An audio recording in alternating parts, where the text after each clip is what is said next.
चलिए प्रोग्राम का आगाज करते हैं और सबसे पहले आपको भारत और पाकिस्तान के दरमियान हुई बहस पर बात बताते हैं और डिटेल्स कुछ इस तरीके से हैं कि अक़वाम मुत्तहिदा के अंदर जम्मू कश्मीर का मसला एक बार फिर से उठा है और भारत की तरफ से वज़ीर ख़ारजा एस जयशंकर, क्योंकि पाकिस्तान मुसलसल इस मामले पर बात करता रहा है, बैनुल अक़वामी सतह पर मसला कश्मीर उजागर करता रहा है, लेकिन जब यूएनएससी की सदारत इस वक्त भारत के पास से एक अहम meeting United nation security council में हुई, जिस पर भारत पाकिस्तान के ऊपर एक बार फिर तनकीद करता हुआ नजर आया और अक़वाम मुत्तहिदा में बार बार ये मसला उठाने पर पाकिस्तान को हत्फ़े तनकीद भारत के वज़ीर ख़ारजा डॉक्टर एस जयशंकर की तरफ से बनाया गया।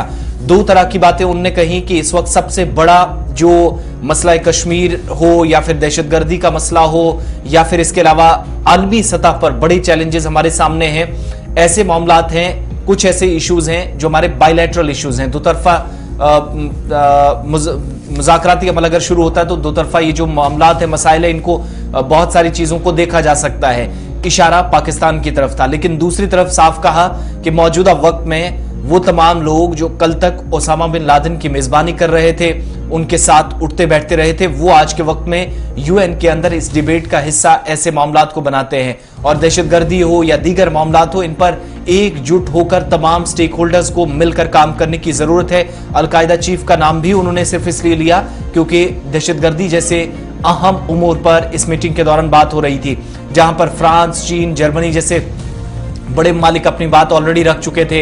इसके अलावा कतर, सऊदी अरब, ईरान की जानिब से अपनी बात रखी गई, कुवैत की तरफ से अपनी बात रखी गई। वहीं वज़ीर ख़ारजा की तरफ से कहा कि इस वक्त जो हमारा फोकस है वो है कि एक बार फिर से ये जो मल्टीलैटरलिज्म है, जिस पर सबसे ज्यादा फोकस न सिर्फ होना चाहिए बल्कि वक्त की अहम तरीन जरूरत भी है, इसके मुताबिक काम होना चाहिए। लेकिन कश्मीर मामले को बार बार उन लोगों की तरफ से उठाया जाना या पाकिस्तान की तरफ से उठाया जाना, और वो भी इंटरनेशनल इस तरह की जब इंटरनेशनल लेवल पर डिस्कशंस होती हैं, यूएन डिबेट में होता है, वो सीधी सी बात है कि चैलेंजेस कुछ और हैं। इफेक्टिव टाइम, इफेक्टिव इस्तेमाल इसका होना चाहिए सही काम के लिए। पेंडेमिक से निकले या क्लाइमेट चेंजेस के कॉन्फ्लिक्ट्स और टेररिज्म के जो हमारे सामने बड़े मामलात हैं, उन पर संजीदगी से काम होना चाहिए, ना कि गैर जरूरी तौर पर इस वक्त बात की जानी चाहिए। In my national capacity, we are obviously focused today on the urgency of reforming multilateralism.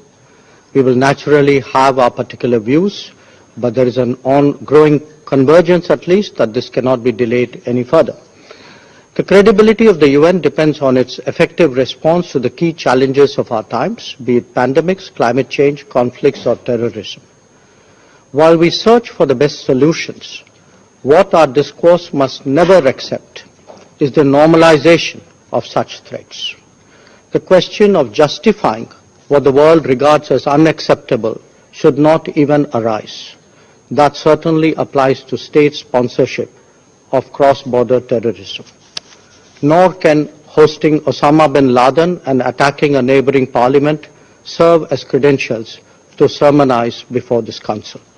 That said, I thank all council members for their contributions. I now resume my duty as the President of the Council.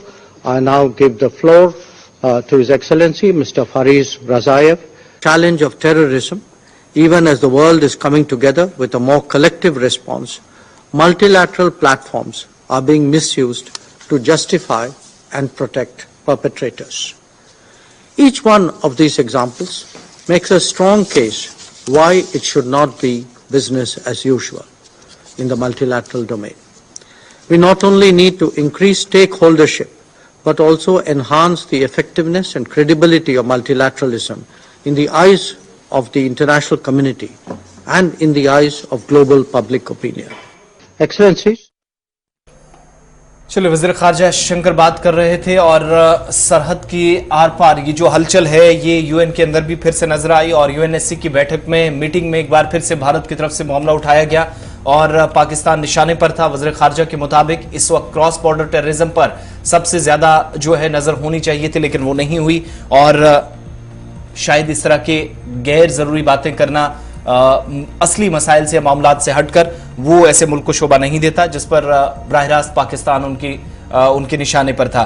UNSC की इस बैठक के अंदर दीगर मामलात भी रहे, जिनमें क्लाइमेट एक्सचेंज या फिर कन्फ्लिक्ट जोन्स और इसके अलावा पेंडेमिक के दौरान, आलमी वबा के दौरान जो चैलेंजेस रहे उनसे निपटने के लिए जो इकदामात आलमी सतह पर उठाए गए हैं, स्टेक होल्डर्स पर मजीद काम बेहतर करने पर उन्होंने जोर दिया है।